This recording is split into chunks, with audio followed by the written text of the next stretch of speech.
चाहे कितने ही घनिष्ठ हों, इन 7 लोगों पर भरोसा कभी मत करना, मिलकर धोखा देते हैं। दोस्तों, आज की ये वीडियो यदि आपने ध्यान से सुन ली तो आप कभी धोखेबाजों के जाल में नहीं फंसोगे। हमने देखा है कि आज के समय में अधिकतर लोग धोखाधड़ी का शिकार होते रहते हैं। धूर्त लोग आपको मूर्ख बनाकर आपका धन लूट ले जाते हैं या फिर किसी और रूम में आपको धोखा देते हैं। किसी की स्त्री को अपने प्रेम जाल में फंसा लेते हैं तो किसी की स्त्री धोखा दे जाती है, तो किसी स्त्री का पति उसे धोखा देकर पर स्त्रियों में लिप्त हो जाता है। किसी का मित्र गद्दारी कर जाता है तो किसी का भाई। ये सब क्यों होता है? इसका कारण मैं आपको बताऊंगा इस वीडियो में कि लोग धोखा कैसे खा जाते हैं और उस धोखे से हमारे लिए कैसे बचना है। तो चलिए कहानी पर चलते हैं और समझते हैं यह महत्वपूर्ण जानकारी। मित्रों, किसी नगर में एक भोला नाम का व्यक्ति रहता था। उसके साथ में उसकी पत्नी भी रहती थी। भोला बड़ा बुद्धिमान तो था ही, परंतु अपने नाम के साथ साथ वह अत्यंत भोला भी था।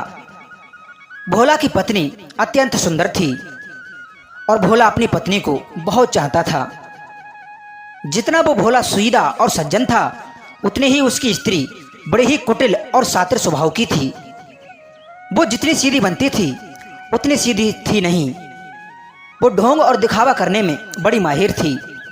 हमने देखा है कि कई बार लोग दूसरों के विनम्र स्वभाव को उसकी कमजोरी समझ लेते हैं। अगर कोई आपको जॉब देता है, आपका सम्मान करता है, आपके रूप आपके गुण की प्रशंसा करता है और आपको खोना नहीं चाहता, इसलिए ही वो आपके आगे झुक जाता है। आपसे प्यार करता है, इसलिए आपकी हर बात मान लेता है। आप पर भरोसा करता है और इसीलिए ही वो आपको पूरी आज़ादी देता है, क्योंकि वो आपको चाहता है, आपसे प्यार करता है। वो आपको उदास नहीं देखना चाहता, इसलिए आपकी हर ख्वाहिश पूरी करता है। पर उसकी इन्हीं आदतों को सामने वाला व्यक्ति उसकी कमजोरी समझ लेता है। वो ये सोचने लगता है कि मुझ में जरूर कोई विशेष बात है, इसलिए यह मेरा सम्मान करता है, इसलिए ये मुझे इतना भाव देता है, ये मुझसे डरता है, इसलिए ये मेरी हर बात मानता है। जरूर मेरे अंदर कुछ विशेष बात है, तभी तो ये मेरे आगे पीछे घूमता है। कई बार आपके भोले स्वभाव की वजह से लोग आपको मूर्ख समझ लेते हैं। कहते हैं विनम्र और क्षमाशील लोगों में एक ही दोष होता है कि लोग उनको असमर्थ समझ लेते हैं और उनकी इन्हीं आदतों का फायदा उठाकर वो उनके लिए धोखा भी देते हैं, उनके साथ अशिष्टता से पेश आते हैं। और ऐसा कई बार कुछ पति पत्नी के बीच में भी देखने को मिलता है। यदि किसी स्त्री का पति सज्जन स्वभाव का है और वो अगर अपनी पत्नी को सम्मान देता है, तो फिर पत्नी उसके इसी स्वभाव को उसकी कमजोरी मानती है, उसके साथ नौकरों वाला व्यवहार करती है। कुछ पति भी अपनी भोली भाली पत्नियों को पाकर उन पर रौब झाड़ते हैं, उनसे सीधे मुंह बात नहीं करते, उनका जब तब अपमान करते रहते हैं। किसी की अच्छी आदतों को हमें उसकी कमजोरी नहीं समझना चाहिए, बल्कि हमें उसी तरह उसके पास में पेश आना चाहिए।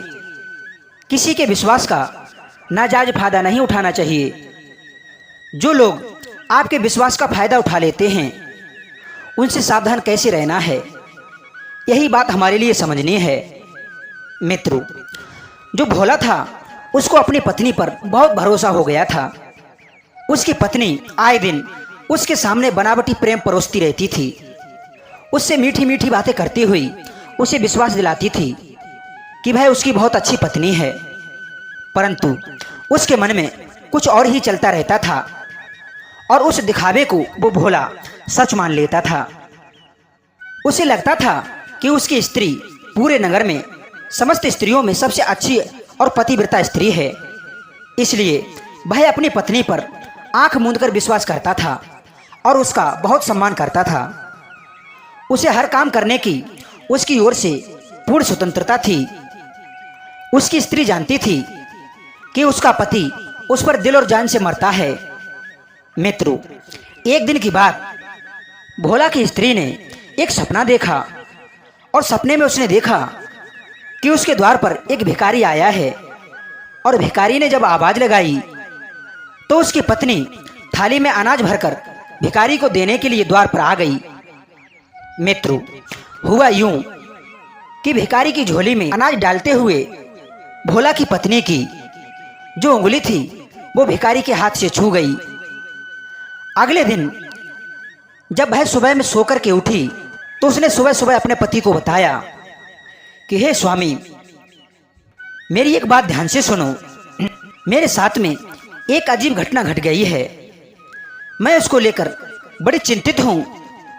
पत्नी को चिंतित देखकर भोला पूछने लगा कि हे प्रिय, कि ऐसी तुम्हारे साथ में क्या घटना घट गई जो तुम इतनी उदास हो? अपने मन का दुख मेरे लिए जरूर बताओ। तब उसकी स्त्री बोली कि हे स्वामी, आज रात सपने में हुई अचरज की बात। द्वार खड़ा भिक्षुक मुझे देने लगा आवाज। भिक्षा लेकर मैं गई, तनिक नकीनी देर, उंगली उससे छू गई। भयो बड़ो अंधेर पिया मैं, हूँ पतिव्रता नारी, पर पुरुष देखो नहीं, बस उंगली छुई हमारी।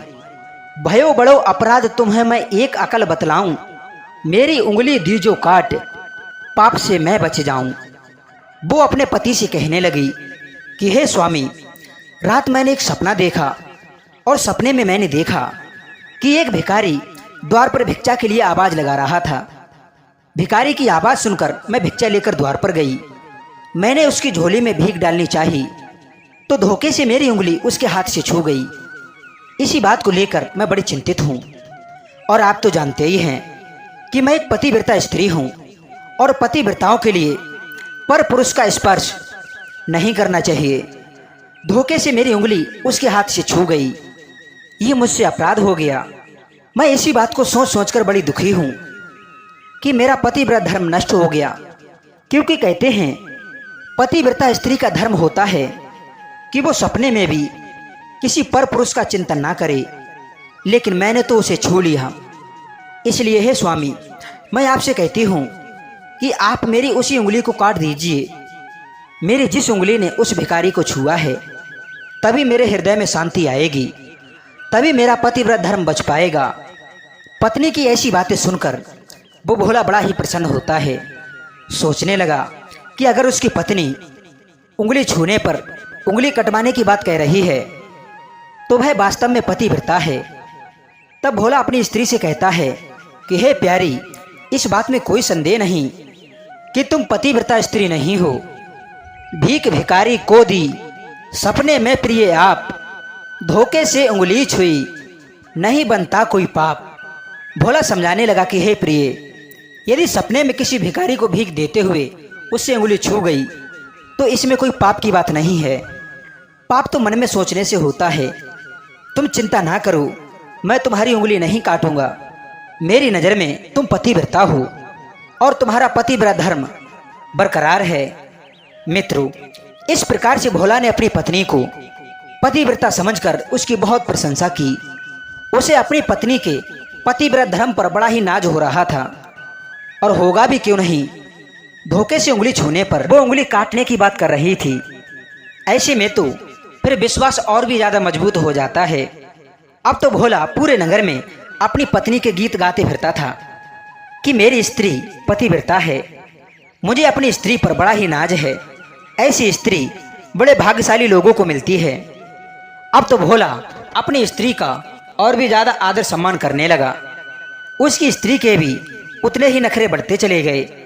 एक दिन की बात, उसकी पत्नी ने भोजन बनाया और बड़े प्यार से अपने पति को खिलाया।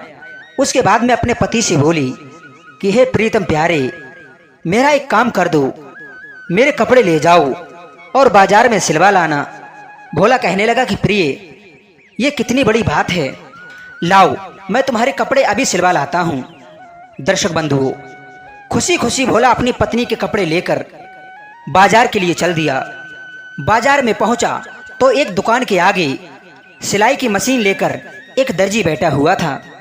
भोला ने अपनी पत्नी के कपड़े उस दर्जी को देते हुए कहा कि दर्जी भैया, ये लो कपड़े, ये कपड़े मुझे अभी सी कर दे दो। ये मेरी पतिव्रता स्त्री के कपड़े हैं। मित्रों, दर्जी ने वो कपड़े उससे ले लिए और उसने जो नाप दिया था उस नाप के अनुसार उस दर्जी ने उन कपड़ों को काट छांट कर कपड़ा रख लिया और जो कपड़े की कतरन बची थी वो कतरन भोला को लौटाते हुए कहा, लो भाई, ये कपड़ा आपका बचा है, इसे आप अपने घर ले जाओ। इस कपड़े की मुझे कोई आवश्यकता नहीं है। हमारे यहाँ तो बड़ी ईमानदारी का काम होता है। मैं अपने यहाँ तो किसी का भी एक कपड़ा या फिर किसी धागे का एक टुकड़ा भी नहीं रखता हूँ। दर्जी की ऐसी बात सुनकर उस भोला को बड़ा ही आश्चर्य हुआ। सोचने लगा कि मैंने दर्जी तो बहुत देखे हैं, परंतु इतना ईमानदार और सच्चा दर्जी मैं पहली बार देख रहा हूँ, जो किसी के बचे हुए कपड़े की कर्तन भी अपने पास ना रखता हो। आज पता चला कि दुनिया में ईमानदार लोग बहुत हैं और सती सावित्री भी बहुत हैं। तब भोला उस दर्जी से बोला कि हे भाई, आप मेरी पत्नी के कपड़े सी दीजिए और ये कतरन भी रख लीजिए। इस कतरन से आप बेईमान नहीं कहलाओगे। सब लोग समझ चुके हैं कि आप बहुत ईमानदार व्यक्ति हैं। तब दर्जी कहता है कि हे भाई, मैं अपना नियम नहीं बदलूंगा। मेरा ये नियम है कि मैं कपड़े की कर्तन अपने पास में नहीं रखता हूँ। पहले आप ये कतरन और ये बचा हुआ कपड़ा अपने घर ले जाओ, तभी मैं आपकी स्त्री के कपड़े सियूंगा। भोला के बार बार समझाने पर भी जब दर्जी नहीं माना तो भाई अपने कपड़े की कतरन लेकर अपने घर की ओर चल दिया। और जब घर की ओर जा रहा था तो सोचता हुआ जा रहा था कि दुनिया में एक से बढ़कर एक ईमानदार लोग पड़े हैं। बताओ, ये दर्जी तो मेरी पत्नी से भी अधिक धर्मात्मा है। लोगों के कपड़े सीता है, पर मजाल क्या, कपड़े से बचा हुआ एक धागा भी अपने पास रख ले।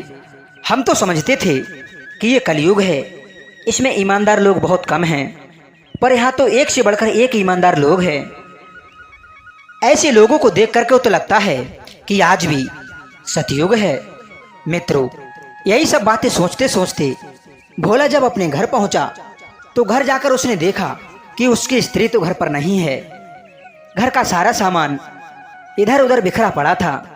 उसके घर में जो संदूक थे वो सब खुले पड़े थे, अलमारी भी खुली पड़ी थी। घर की यह हालत देखकर और पत्नी को घर पर ना पाकर भोला बड़ा ही हैरान हुआ। सोचने लगा कि उसके घर की हालत ऐसी किसने की है और मेरी पत्नी कहाँ है। अभी अभी तो उसने मुझे बाजार भेजा था। यह सोचकर भोला बड़ा ही बेचैन होने लगा। उसके कुछ भी समझ में नहीं आ रहा था। उसने इधर उधर भी अपनी पत्नी को तलाश किया, कहीं भी उसका पता नहीं चला। तब उसने अपने पड़ोसियों से जाकर के पूछा कि भाई, मेरी पत्नी ने मुझे कपड़े सिलवाने के लिए बाजार भेजा था और जब मैं लौट कर आया तो पत्नी घर पर नहीं है। मेरी पत्नी कहाँ चली गई? क्या आपने मेरी पत्नी को देखा है? तो पड़ोसी कहने लगे कि हाँ भाई, तुम्हारे आने से थोड़ी देर पहले ही तुम्हारी स्त्री एक बड़ा सा बैग लेकर कहीं जा रही थी। अब हमारे लिए ये नहीं पता कि वो कहाँ गई है और क्यों गई है। तो पड़ोसी ने पूछा कि भाई, बात क्या है? क्या वो तुम्हारे लिए बताकर नहीं गई?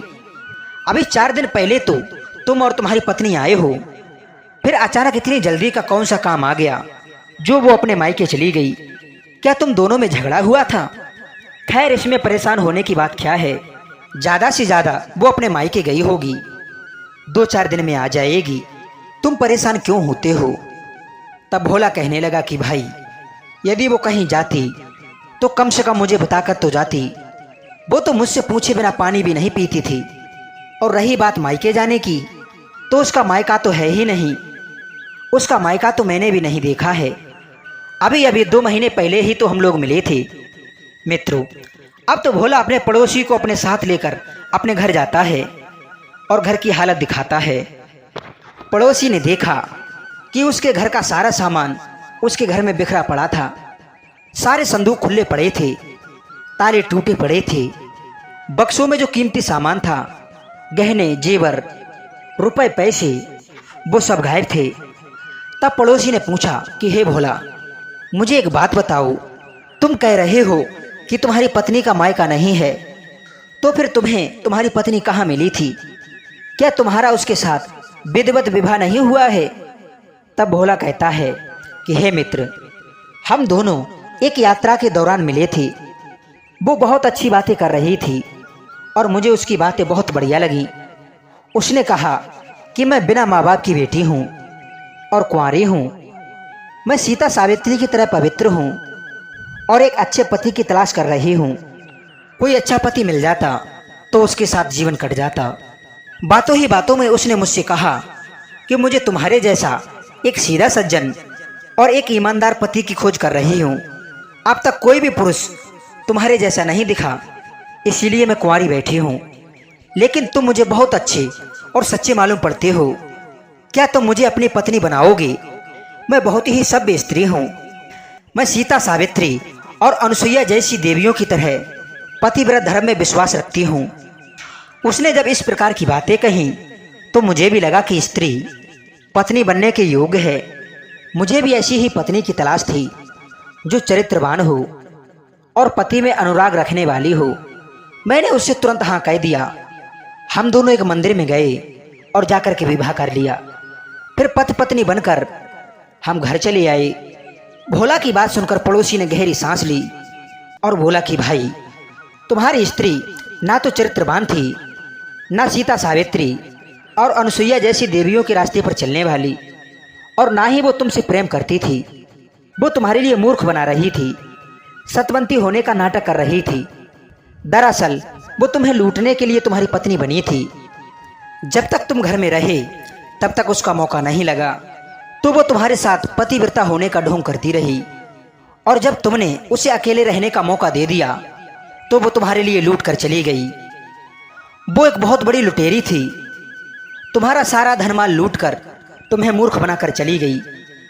पड़ोसी की बात सुनकर भोला कहने लगा कि मित्र, मैं कैसे विश्वास करूं कि उसने मेरे लिए धोखा दिया है और वह पतिव्रता नहीं थी। तब भोला ने उसे सुबह वाली घटना बताई कि कल सवेरे जब वो सोकर उठी तो उसने मुझे बताया कि रात्रि में उसने एक सपना देखा था। सपने में उसके दरवाजे पर एक भिखारी आया था। वो भिखारी को भीख देने गई तो भीख देते समय भिखारी के हाथ से उसकी एक उंगली छू गई।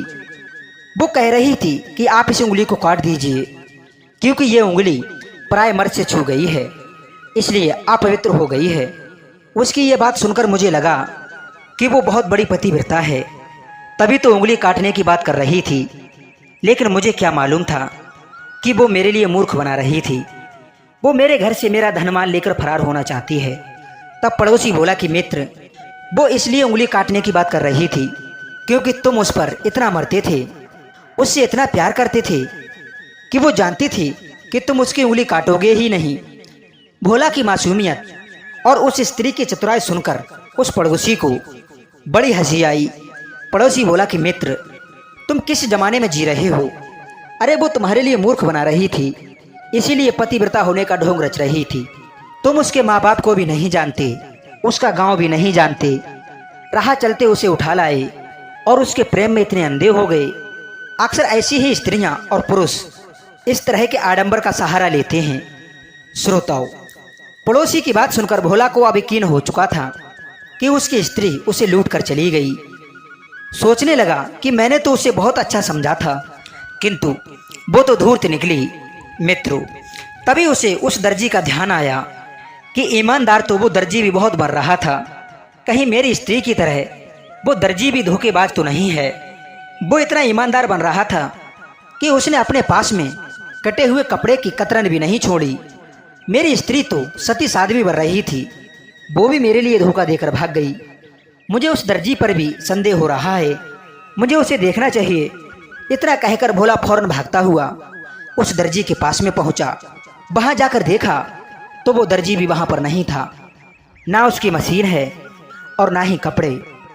तब उस भोला ने अपना माथा ठोंका और सोचने लगा कि मैंने जिस पर भरोसा किया, जिसमें सच्चाई नजर आ रही थी, वही सबसे बड़ा धोखेबाज निकला। मेरी पत्नी इतना दिखावा करती थी कि मानो देवी अनुसुईया के बाद दूसरा उसी का नंबर है। वो भी मेरे लिए सिर्फ लूटने के लिए ही आई थी। अब इस दुनिया में किस पर भरोसा किया जाए? ईमानदार दिखने वाला वो दर्जी भी कपड़ा लेकर भाग गया। यही इस संसार की फितरत है। अक्सर लूटने वाले धूर्त पाखंडी लोग धर्म का, सच्चाई का चोला ओढ़कर संसार को ठगने का काम करते हैं। इस प्रकार तो जो लोग वास्तव में सच्चे होते हैं, धर्म पर चलने वाले होते हैं, उनको भी देखकर ऐसा लगेगा जैसे वो भी कोई ठगने की योजना बना रहे हैं। इन्हीं लोगों की वजह से अच्छे लोग भी बदनाम हो जाते हैं। भोला ने सोचा, अब जो हुआ सो हुआ, लेकिन मैं सीख गया कि हर चमकने वाली चीज हीरा नहीं होती। उसने निश्चय कर लिया कि वो किसी दिखावा आडंबर करने वाले आदमी पर भरोसा नहीं करेगा, क्योंकि ज्यादातर बेईमान लोग इसे अपने ठगने का साधन बनाते हैं। जो बड़ी बड़ी बातें करते हैं और हरिश्चंद्र की तरह सत्यवादी बनकर दिखाते हैं, उन पर भी आंखें मूंद कर भरोसा नहीं करना चाहिए। दोस्तों, इस प्रकार से वो भोला अपनी मूर्खता पर पछताता हुआ अपने घर को चला गया। अब वो अपने घर पर रहने लगा, परंतु पत्नी के बिना उसका मन नहीं लग रहा था। बार बार उसकी पत्नी का सुंदर चेहरा उसके सामने आ जाता था। पत्नी के झूठे प्रेम में आकर लुट गया था। इधर सुबह को भोला ने सोचा कि मैं जिस पत्नी की गांव वालों के सामने प्रशंसा करता था, अब उनके लिए कैसे मुंह दिखाऊंगा जब उन्हें पता चलेगा कि मेरी वही पतिव्रता स्त्री जिसके मैं प्रशंसा के पुल बांधता था, वो मुझे छोड़कर भाग गई है और मेरे घर से धनमाल भी लूट कर ले गई, तो वे मेरी खिल्लियां उड़ाएंगे। यही सोचकर उसने रात के अंधेरे में ही अपने घर पर ताला लगाया और परदेश के लिए धन कमाने के लिए चल पड़ा। सोचा कि परदेश में छोटी मोटी नौकरी करके अपना गुजारा कर लूंगा। मित्रों, जब वो परदेश चला गया तो कई दिनों तक वो परदेश में रहकर काम करता रहा। उसके जीवन में अच्छे बुरे लोग भी मिले, लेकिन फिर उसने कभी किसी पर विश्वास नहीं किया। कहते हैं कि आदमी ठोकर खाकर ही होश में आता है। ठोकरें भी जीवन के लिए बहुत अच्छा सबक दे जाती हैं। वो सबक मनुष्य औरों को भी अपने हितैषियों को दे सकता है। इस प्रकार से कई जगह की ठोकर खाता हुआ वो भोला एक दूसरे राजा के राज में पहुंचा। उसने सुना कि वहां का राजा एक बात को लेकर बड़ा परेशान रहता है। दरअसल बात यह थी कि उस राजा के राज्य में छोटे छोटे बच्चों की चोरी हो जाया करती थी और बहुत ढूंढने पर भी बच्चों को चुराने वाला नहीं मिलता था। राजा इस बात को लेकर बड़ा ही चिंतित था कि बच्चों को चुराने वाला चोर आखिर हमारी पकड़ में क्यों नहीं आता है। परेशान होकर के उस राजा ने पूरे राज्य में इनाम की घोषणा करवा दी कि जो कोई बच्चों की चोरी करने वाले चोर को पकड़ेगा उसे बहुत सारा इनाम दिया जाएगा। यह बात जब भोला ने सुनी तो बिना देरी किए वो राजा के दरबार में पहुंच गया और राजा से बोला कि महाराज, कि बच्चा चोर को तो मैं पकड़ सकता हूं। तो राजा ने कहा कि अगर ऐसी बात है तो हम तुम्हारे लिए बहुत सारा इनाम देंगे, लेकिन तुम्हारे लिए उस बच्चा चोर को पकड़ना होगा। भोला ने राजा से कहा कि महाराज, इसके लिए आपको मेरे दो काम करने होंगे। एक तो मुझे कुछ सिपाही देने होंगे जो मेरी सुरक्षा कर सकें और मैं जिसे कहूं उसे पकड़ सकें, और दूसरा काम जिसे मैं बताऊंगा उसे गिरफ्तार करना पड़ेगा। राजा ने कहा कि ठीक है, हम ऐसा ही करेंगे। राजा ने तुरंत ही 4 सैनिक भोला के साथ में कर दिए। भोला उसी दिन से चोर की निगरानी करने लगा। धीरे धीरे कई महीने बीत गए, लेकिन चोर अभी तक पकड़ में नहीं आया था। एक दिन की बात, जो राजगुरु था वो अपनी सवारी पर बैठकर बड़े धूमधाम से चला आ रहा था। भोला भी अपने सिपाहियों के साथ में वहीं पर था। उसने देखा कि राजगुरु कीमती वस्त्र पहने हुए, बहुमूल्य रत्न आभूषण धारण किए हुए और सुगंधित इत्र छिड़क कर राज में भ्रमण कर रहा है। उसके आगे पीछे बड़ी चहल पहल है, बैंड बाजे बज रहे थे। बड़े धूमधाम से राजगुरु की सवारी शहर को बीचों बीच होकर गुजर रही थी। भोला ने देखा कि इस राजगुरु की तो राजा सहित सभी लोग इज्जत कर रहे हैं, फिर इसे इतना आडंबर दिखाने की क्या आवश्यकता है। कहीं ऐसा तो नहीं कि ये भी मेरी स्त्री की तरह आडंबर दिखाकर लोगों को लूटता हो, उनके बच्चे चोरी करता हो। जिस तरह मैं अपनी पत्नी को नहीं पहचान पाया, हो सकता है कि उसी तरह यहाँ के लोग भी इसको नहीं पहचान पाए हों। भोला ने सोचा कि हो ना हो यही व्यक्ति लोगों के विश्वास का फायदा उठा रहा है। भोला ने तुरंत ही सिपाहियों को आदेश दिया और राजगुरु को पकड़वा लिया। राजगुरु के हाथों में हथकड़ी डलवा दी और उनसे कहा कि हमें सब पता चल गया है कि तुम ही यहाँ से बच्चे चोरी करते हो। सच सच अपने मुख से ही बता दो, वरना तुम्हारे लिए फांसी पर लटका दिया जाएगा। मित्रों, अपने हाथों में हथकड़ी देखकर वो राजगुरु भयभीत हो गया। उन्होंने डर के मारे सारा भेद अपने आप ही बता दिया कि मैं ही यहाँ से बच्चे चोरी करवाता हूँ और अपने आश्रम में बंद कर देता हूँ। जिन जिन के बच्चे चोरी हुए थे वे राजगुरु के आश्रम से अपने अपने बच्चों को ले आए। लोगों को पूरी तरह से यकीन हो गया था कि राजगुरु ही चोर है। इधर राजा को जब ये खबर मिली कि उसके गुरु को चोर समझकर भोला ने गिरफ्तार कर लिया है तो उसके लिए विश्वास नहीं हुआ, क्योंकि राजा हद से ज़्यादा अपने गुरु पर विश्वास करता था। उसने फौरन ही उस भोला को अपने दरबार में बुलाया और उसे डांटते हुए बोला, क्यों भाई, तेरी हिम्मत कैसे पड़ गई मेरे गुरु को बंदी बनाने की? क्या सबूत है तेरे पास कि मेरे गुरु ने ही ये बच्चे चुराए हैं? भोला कहने लगा कि महाराज, आपके गुरु स्वयं अपने मुख से ये बात को कबूल कर चुके हैं कि मैं ही चोर हूँ, और यदि विश्वास ना हो तो हम स्वयं ही पूछ लो। मित्रों, जब राजा ने उनसे पूछा तो राजगुरु ने लज्जा से अपना सर झुका लिया, क्योंकि मित्रों, पापी को अपने पाप का स्वतः ही डर लगने लगता है। रही सही कसर लोगों ने पूरी कर दी कि महाराज राजगुरु ही चोर हैं, हमारे बच्चे इनके ही आश्रम से मिले हैं। अब तो राजा ने राजगुरु को तुरंत ही जेल में डलवा दिया और भोला को बुलाकर सबके सामने उसको सम्मानित किया और उसे अपने यहाँ पर कोतवाल की नौकरी दे दी। राजा कहने लगा कि भाई, मैं तो कभी सपने में भी नहीं सोच सकता था कि मेरे गुरु इतना घटिया काम कर सकते हैं, क्योंकि हम इन पर आंख मूंद कर विश्वास करते थे। राजा ने पूछा कि हे भाई, मैं तुमसे जानना चाहता हूँ कि तुमने राजगुरु को कैसे चोर समझा? तब भोला कहने लगा कि महाराज, मुझ पर यह सब पहले ही बीत चुका है, इसलिए मुझे कुछ ऐसे अनुभव हो चले हैं जिनके आधार पर मैं समझ लेता हूँ कि ये व्यक्ति धोखेबाज या विश्वासघाती हो सकता है। देखिए, झूठ और सच बोलना ये एक अलग बात है। धोखा और विश्वासघात करना वहीं पर उपस्थित होती हैं जहाँ पर व्यक्ति लापरवाह होता है या किसी पर आंख मूंद कर भरोसा करता है। जो व्यक्ति सतर्क रहता है, दूर रहता है, वो व्यक्ति धोखा खा ही नहीं सकता और ना ही उसके लिए कोई धोखा दे सकता है। लेकिन जहाँ पर बहुत गहरा विश्वास होता है, बहुत ज़्यादा भावुकता होती है, वहीं पर आदमी आपके विश्वास का फायदा उठाता है। लोगों को विश्वास सच्चाई पर होता है, धर्म कर्म पर होता है, साधु संतों पर होता है। यदि कोई धूर्त इनका चोला ओढ़ ले तो फिर वो तो आपको धोखा ही देगा। रावण ने भी माता सीता का हरण साधु का चोला ओढ़कर ही किया था। दुनिया को ये समझाया कि धूर्त पाखंडी अपना काम बनाने के लिए इस रूप का भी सहारा ले सकते हैं। मनुष्य का सबसे अधिक विश्वास जहाँ पर होता है, वहीं पर धोखा खाने का डर रहता है। धोखेबाजों से बचने के लिए आपको कुछ बातों का ध्यान रखना चाहिए। नंबर 1, जिस पर आप हद से ज़्यादा विश्वास करते हैं उसकी बीच बीच में परीक्षा करते रहना चाहिए। नंबर 2, जो हद से ज़्यादा मीठी मीठी बातें करता हो, बहुत ज़्यादा लंबी चौड़ी छोड़ता हो, उससे सावधान रहना चाहिए।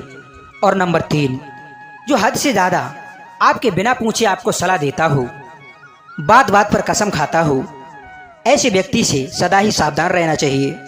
और नंबर 4, जो आपको ये विश्वास दिलाता हो कि वो आपका ही है और आपके भले की सोचता है और आपकी नज़र में भला बनने का दिखावा करता हो, जो वास्तविकता से ज़्यादा आडंबर करता हो, उससे भी दूर रहना चाहिए।